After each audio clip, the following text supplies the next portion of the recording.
জানিয়ে দেব এই মুহূর্তে হাতে পাওয়া সর্বশেষ গুরুত্বপূর্ণ আপডেট বাংলা সংবাদ। শুরুতেই জানাবো, বিডিআর হত্যাকাণ্ডের পুনঃতদন্ত ও ন্যায় বিচার প্রক্রিয়া শিগগিরই শুরু হবে বলে জানিয়েছেন স্বরাষ্ট্র উপদেষ্টা লেফটেন্যান্ট জেনারেল অবসরপ্রাপ্ত মোহাম্মদ জাহাঙ্গীর আলম চৌধুরী। সোমবার সচিবালয়ে সাংবাদিকদের সঙ্গে আলাপকালে উপদেষ্টা একথা বলেন। তিনি বলেন, বর্তমান সরকার জনগণের সরকার, সুশাসন ও ন্যায় বিচার প্রতিষ্ঠায় বদ্ধপরিকর। শুধু স্বরাষ্ট্র উপদেষ্টা হিসেবে নয়, একজন সাধারণ নাগরিক ও সেনাবাহিনীর সাবেক সদস্য হিসেবে আমি বিডিআর হত্যাকাণ্ডের ন্যায় বিচার চাই। তিনি বলেন, সঠিকভাবে এই হত্যাকাণ্ডের পুনঃতদন্ত ও ন্যায় বিচার প্রক্রিয়া শিগগিরই শুরু হবে। এবারে জানাবো, ইউরোপীয় ইউনিয়নকে বাংলাদেশের পাশে থাকার আহ্বান হিউম্যান রাইটস ওয়াচের। বাংলাদেশের মানবাধিকার রক্ষার প্রক্রিয়ায় সহযোগিতা করার জন্য ইউরোপীয় ইউনিয়নকে আহ্বান জানিয়েছে হিউম্যান রাইটস ওয়াচ। এক বিবৃতিতে সংস্থাটি জানিয়েছে, গণতান্ত্রিক ও মানবাধিকার প্রক্রিয়া ফিরিয়ে আনতে গত কয়েক মাস ধরে বাংলাদেশের জনগণ চড়া মূল্য দিয়েছে। ইউরোপীয় ইউনিয়নের উচিত তাদের পাশে থাকা এবং সহযোগিতা করা। জানাবো, শেখ হাসিনার পরিবারের সদস্যরা বিদেশে কি করেন, এমন প্রশ্ন রেখেছেন বিএনপির সিনিয়র যুগ্ম মহাসচিব রুহুল কবির রিজভী। তিনি বলেন, তার পরিবারের সদস্যরা বিদেশে কোথায় চাকরি করে, কি তাদের টাকার উৎস কাউকে জানানো হয়নি। দেশের টাকা লুট করে তারা বিদেশে বিলাসিতা করছে, হাজার হাজার কোটি টাকা দিয়ে বিজনেস করছে। কোথায় পেয়েছে সে টাকা? মেগা উন্নয়নের নামে হাজার হাজার কোটি টাকা বিদেশে পাচার করে তারা আরাম আয়েশে জীবনযাপন করছে। এদিকে প্রতীক সহ নিবন্ধন পেল ভিপি নুরের দল। ঢাকা বিশ্ববিদ্যালয়ের কেন্দ্রীয় ছাত্র সংসদের সাবেক ভিপি নুরুল হক নূরের বাংলাদেশ গণঅধিকার পরিষদ রাজনৈতিক দল হিসেবে নিবন্ধন পেয়েছে। ট্রাক প্রতীকে নিবন্ধন পেয়েছে দলটি। সোমবার নির্বাচন কমিশন ইসি সচিব শফিউল আজিম স্বাক্ষরিত প্রজ্ঞাপনে নিবন্ধন দেওয়ার বিষয়টি জানানো হয়েছে। এবারে থাকছে জামায়াতের আমির ডাক্তার শফিকুর রহমান বলেছেন, আমরা এমন একটি দেশ গড়তে চাই যে দেশে ছাত্ররা বৈষম্য বিরোধী আন্দোলন করেছে, সে দেশে সকল প্রকার বৈষম্যের কবর রচনা করা হোক। যে দেশে মসজিদ পাহারার প্রয়োজন হয় না, সে দেশে মন্দিরও পাহারা দেবার প্রয়োজন হবে না। এবং সর্বশেষ জানাবো আন্তর্জাতিক সংবাদ, রাইসির হেলিকপ্টার বিধ্বস্তের চূড়ান্ত তদন্ত প্রকাশ করল ইরান। কোনো শত্রুর হামলায় নয়, বৈরী আবহাওয়ার কারণেই বিধ্বস্ত হয় ইরানের সাবেক প্রেসিডেন্ট ইব্রাহিম রাইসিকে বহনকারী হেলিকপ্টার। রোববার ওই দুর্ঘটনার চূড়ান্ত প্রতিবেদন জানিয়েছে ইরানের সশস্ত্র বাহিনী। এতক্ষণ শিরোনাম শুনছিলেন, এবার বিস্তারিত। প্রিয় দর্শক, আপনি যদি এই চ্যানেলে নতুন হয়ে থাকেন, ভিডিওটি দেখতে দেখতে চ্যানেলটি সাবস্ক্রাইব করে আমাদের সঙ্গে থাকুন। আর এই ভিডিও সম্পর্কে আপনি আপনার মূল্যবান মতামতটি কমেন্ট বক্সে জানিয়ে দিন।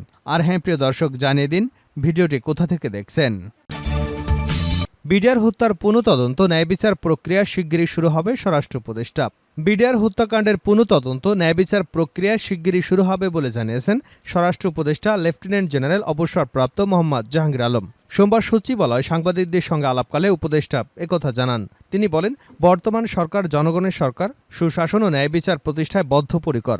শুধু রাষ্ট্র উপদেষ্টা হিসেবে নয়, একজন সাধারণ নাগরিক এবং সেনাবাহিনীর সাবেক সদস্য হিসেবে আমি বিডিআর হত্যাকাণ্ডের ন্যায় বিচার চাই। তিনি আরও বলেন, সঠিকভাবে এই হত্যাকাণ্ডের পূর্ণ তদন্ত এবং ন্যায় বিচার প্রক্রিয়া শিগগিরই শুরু করা হবে। 2009 সালের 25শে ফেব্রুয়ারি সীমান্ত রক্ষী বাহিনী বিডিআর সদর দপ্তর ঢাকা পিলখানায় বিদ্রোহ হয়। সেদিন বিডিআরের কয়েকশো সদস্য পিলখানায় নৃশংস হত্যাকাণ্ড চালান। প্রায় 2 দিন ব্যাপী চলা বিদ্রোহে বিডিআরের তৎকালীন মহাপরিচালক মেজর জেনারেল শাকিল আহমেদ সহ 57 জন সেনা কর্মকর্তা নিহত হন। সব মিলিয়ে 74 জনের লাশ উদ্ধার করা হয়। সেই হত্যার ঘটনার পুনঃতদন্তের দাবি জানিয়েছে বিভিন্ন সংগঠন ও নিহত সেনা পরিবারের সদস্যরা। ইউরোপীয় ইউনিয়নকে বাংলাদেশের পাশে থাকার আহ্বান হিউম্যান রাইটস ওয়াচের। বাংলাদেশের মানবাধিকার রক্ষার প্রক্রিয়ায় সহযোগিতা করার জন্য ইউরোপীয় ইউনিয়নকে আহ্বান জানিয়েছে হিউম্যান রাইটস ওয়াচ। এক বিবৃতিতে সংস্থাটি জানিয়েছে, গণতান্ত্রিক ও মানবাধিক প্রক্রিয়া ফিরিয়ে আনতে গত কয়েক মাস ধরে বাংলাদেশের জনগণ চড়া মূল্য দিয়েছে। ইউরোপীয় ইউনিয়নের উচিত তাদের পাশে থাকা এবং সহযোগিতা করা। এজন্য প্রথম পদক্ষেপ হিসেবে সাম্প্রতিক মানবাধিকার লঙ্ঘনে তদন্ত করা এবং দায়ীদের জবাবদিহিতা নিশ্চিত করার ব্যাপারে জাতিসংঘের হিউম্যান রাইটস কাউন্সিলের সম্মেলনে সমর্থন দেওয়া উচিত। এর বাইরে মানবাধিকার লঙ্ঘনের অভিযোগ থাকা র্যাপিড অ্যাকশন ব্যাটালিয়ন বিলুপ্ত করতে বাংলাদেশের কর্তৃপক্ষের উপর চাপ প্রয়োগ করা, সেই সঙ্গে বাংলাদেশের যে মানবাধিকার রক্ষা যেসব পদক্ষেপ নিয়েছে সেগুলো নজরদারি করা, প্রতিষ্ঠানগুলোকে শক্তিশালী করে তোলা এবং সংস্কারে সমর্থন দেওয়া উচিত। শেখ হাসিনার পরিবারের সদস্যরা বিদেশে কি করেন এ নিয়ে প্রশ্ন রেখে বিএনপির সিনিয়র যুগ্ম মহাসচিব রুহুল কবির রিজভী বলেছেন, তার পরিবারের সদস্যরা বিদেশে কোথায় চাকুরি করেন, কি তাদের টাকার উৎস কাউকে জানানো হয়নি।